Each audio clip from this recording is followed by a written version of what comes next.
देखो छोटकी, ये नेक्स्ट भाग है। थोड़ा हम इसको भी देखते हैं, इसके बाद अलंकार तुम लोग का स्वतः समाप्त हो जाएगा। ठीक है, इसमें हमने क्या किया है कि अतिशयोक्ति अलंकार और मानवीय अलंकार को इंक्लूड किया है। अतिशयोक्ति अलंकार किसे कहते हैं, थोड़ा देखिए सर।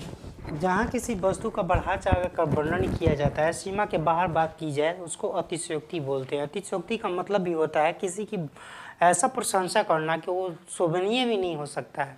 ठीक है, इतना प्रशंसा लोग करते हैं। उसी प्रकार से किसी बात को बढ़ा चढ़ा कर वर्णन लोग करते हैं। थोड़ी सी बात होती है लेकिन उसको इतना बढ़ा दिया जाता है, उसी को हम लोग कहते हैं अतिशयोक्ति अलंकार।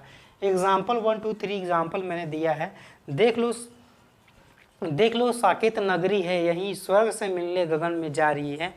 ये साकेत नगरी कैसे स्वर्ग बन सकता है और ये स्वर्ग के आकाश में जाकर मिल सकती है, ये संभव नहीं है। इस बात को बढ़ा चढ़ा दिया गया है। ठीक है, उसी प्रकार से एक हनुमान जी वाला जो आता है कि जैसे कि पूंछ में आग लगा दिया जाता है और पूरा का पूरा लंका दहन हो जाता है, वो भी इसमें अतिशयोक्ति अलंकार में आएगा। एग्जाम में पूछता है, बाधा था विदु को किसने इन काली जंजीरों से, मणि वाले फनियों का मुख क्यों भरा हुआ हीरो से। ठीक है, उसका मुख भरा हुआ है मणि वाले फनियों का। तो जिस फूल का मणि वाले जो फूल होंगे को उसका मणि थोड़ी ना भर जाएगा। उसकी बातों को तो बहुत ज़्यादा माने बढ़ा चढ़ा का वर्णन किया गया है। उसी प्रकार से तीसरा है छुटकी कि आगे नदियाँ पड़ी अपार, घोड़ा कैसे उतरे पार। राणा ने सोचा था इस पार और तब तक चेतक था उस पार।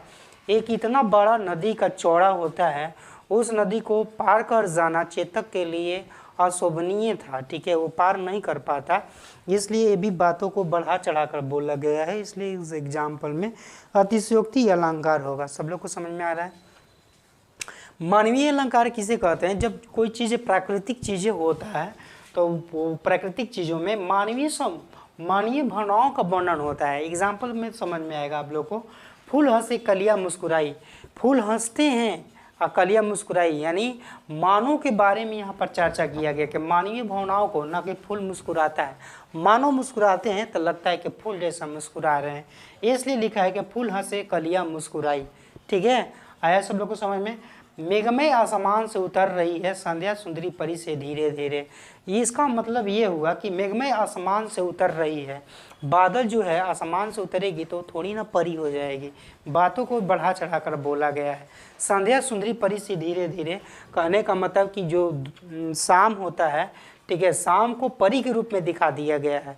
ठीक है, जो कि संध्या जो है, शाम जो है वो परी के रूप में दिखाया गया। ये भी बातों को बढ़ा चढ़ा कर बोला गया है, इसलिए ये भी क्या होगा, मानवीय अलंकार होगा। ठीक है, परी के रूप में दिखाया गया है, इसलिए इसको हम लोग मानवीय अलंकार में लेकर चलेंगे। आप लोगों को ये समझ में आ गया होगा।